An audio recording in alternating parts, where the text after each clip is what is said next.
Fiorentino, monfinancier.com. Il est 8h23. Jusqu'à 9h. Good Morning Business, Stéphane Soumier. Et c'est Christian Poyot, le patron de Micropole, qui est avec nous. Bonjour, Christian Poyot. Très régulièrement, vous êtes là pour nous expliquer l'entreprise et pour faire un peu de politique au sens très large. Mais là, on vous doit bien ça d'ailleurs.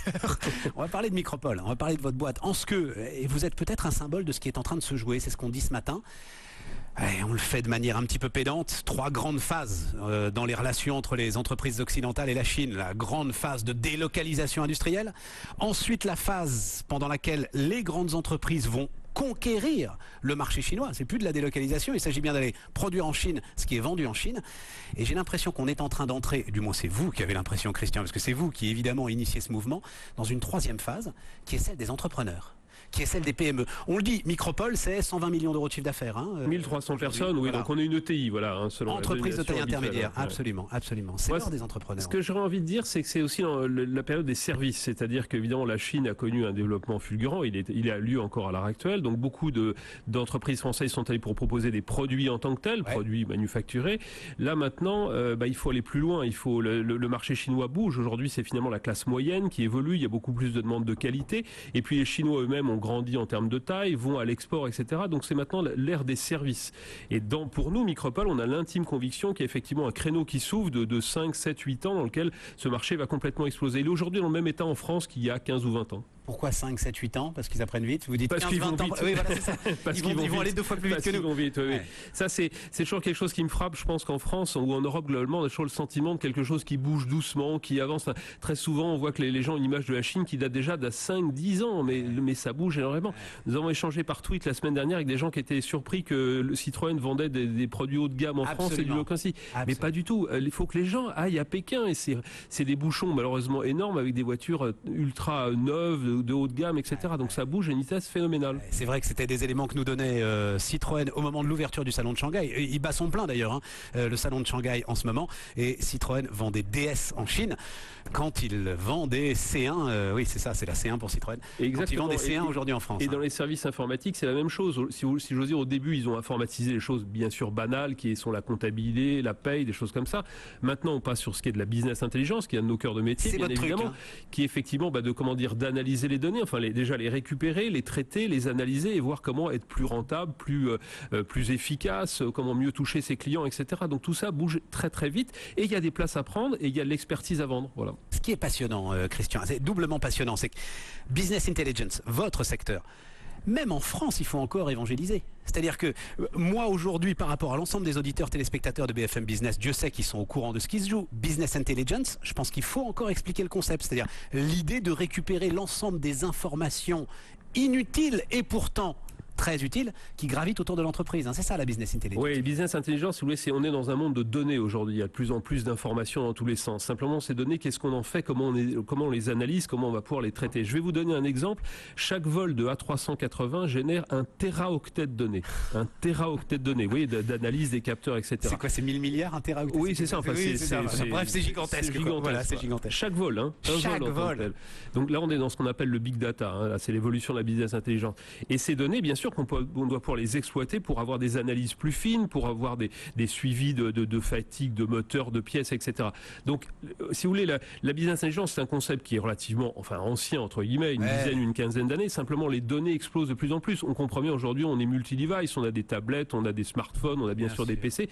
Donc, il faut tout traiter et l'analyser. L'analyser pour quoi faire? Eh bien, pour être plus pertinent vis-à-vis de vous, du consommateur classique, si j'ose dire, et puis d'être encore plus pertinent pour proposer les meilleurs produits au meilleur moment. Donc, c'est vraiment un enjeu qui est de plus en plus fort pour toutes les entreprises, oui, c'est clair. Ça doit être, je sais pas, ça doit être 1000 ou 10 000 bibles, en fait, Un vol d'A380. Un vol. Moi, c'est une donnée qui m'est vraiment extraordinaire. Et alors, vous imaginez en Chine. Dingue, voilà, c'est que les Chinois en sont aussi à l'heure de la business intelligence. Oui, mais ce qu'il faut comprendre, c'est encore une fois, on a, je pense, une vision très en retard sur la Chine. Bien sûr que, alors déjà, ils sont 1,4 milliard, 1,4 milliard. Faut toujours se mettre ça en tête, ça fait quand même 20 fois plus que la France, globalement. Bon.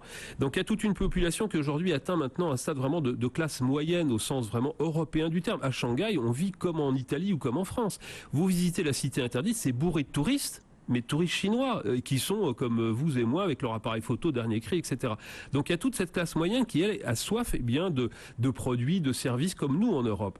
Et puis deuxième chose, toutes les sociétés chinoises maintenant elles cherchent à attaquer le marché européen, mais pas pour vendre des t-shirts ou pour vendre des choses à bas prix, pour aussi vendre des produits de qualité, pour aussi vendre des services. Et là, elles ont besoin, bien sûr, d'informatique, parce que le système d'information, en général, est indispensable pour toutes les entreprises. Mais ça veut dire aussi que c'est l'heure, j'ai presque envie de dire, de l'entreprise chinoise au sens occidental. Ils en sont...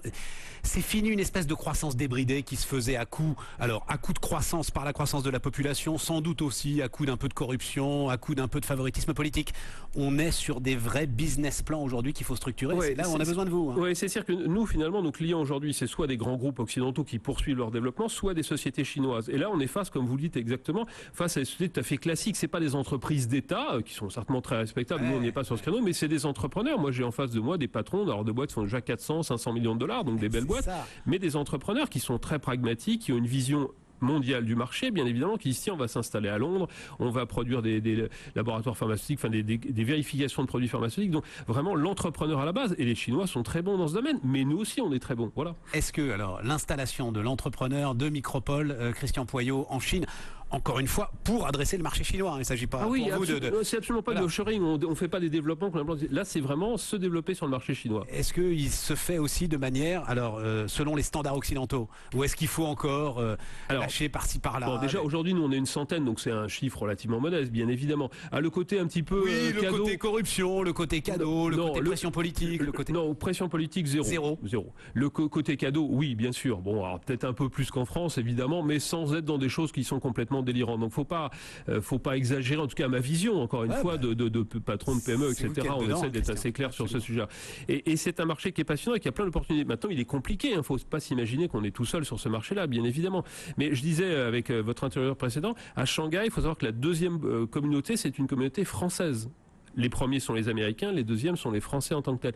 On a plein de choses à faire, on a plein de choses à vendre. Moi, je suis toujours sidéré du soft power à la française. Alors, bien sûr, le luxe, la haute couture, des choses comme ça. Donc, l'image française est plutôt bonne.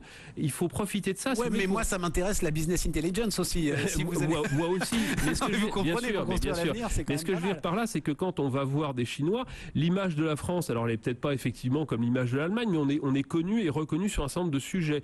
Et moi, j'y suis allé notamment en septembre dernier. Enfin, j'y suis allé plusieurs fois depuis, mais on a fait un roadshow avec des banques chinoises pour leur présenter notre expérience dans le pilotage des risques de business intelligence, évidemment, le pilotage des risques humains, technologiques, aussi tout ce qui est réglementaire, bien évidemment. Et là, on les a intéressés. Donc, on amène de l'expertise métier, de la valeur ajoutée là-bas qu'on va savoir déployer sur des solutions. Donc, on a des choses à faire, on a des choses à vendre. Le tout, c'est d'avancer, d'avoir une vision claire de la Chine et pas une vision caricaturale. Vous partez avec le président de la République. Tout à fait. L'importance d'une visite présidentielle comme ça pour... vous ne devez pas être le seul patron de TI ou de PME d'ailleurs. Je ne sais pas, je ne pense pas, j'espère que non. En tout cas, bien sûr que le président a à cœur d'emmener aussi des grandes entreprises, mais des ETI. Pour moi, c'est très important parce que c'est pouvoir toucher à un très haut niveau des interlocuteurs, soit de sociétés bien sûr occidentales, soit de sociétés chinoises. Et les Chinois sont très sensibles à ça. Ça, pour le coup, si vous pouvez accéder à un niveau de responsabilité important, c'est un levier important, bien sûr. Donc, moi, ma connaissance de la Chine, je l'ai fait il y a 10 ans dans un voyage ministériel avec Christian Jacob.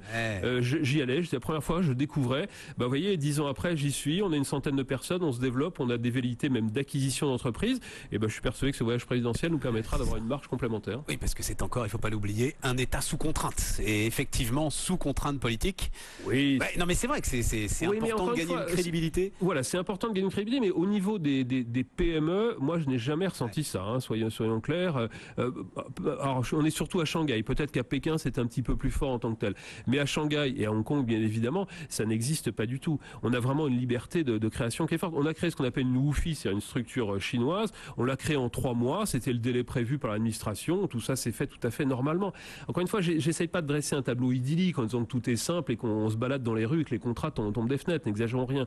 Mais on a un environnement qui est assez prévisible, assez stable et bien sûr qui est énorme. Le tout, par contre, c'est d'avoir un partenaire local. Nous, on a l'immense chance d'avoir Ping Lin, qui est notre general manager là-bas, qu'on connaît depuis longtemps, qui est un Chinois qui parle français. Ça, c'est indispensable, bien sûr. Mais de la même manière qu'un Chinois qui s'implante en France doit travailler avec un Français. Merci Christian Poyot. Merci beaucoup d'être venu nous voir et puis bon voyage avec le président de la République à la fin de la semaine. Accessoirement d'ailleurs, le premier dirigeant européen à rencontrer Xi Jinping, le nouveau président chinois. Il est 8h32.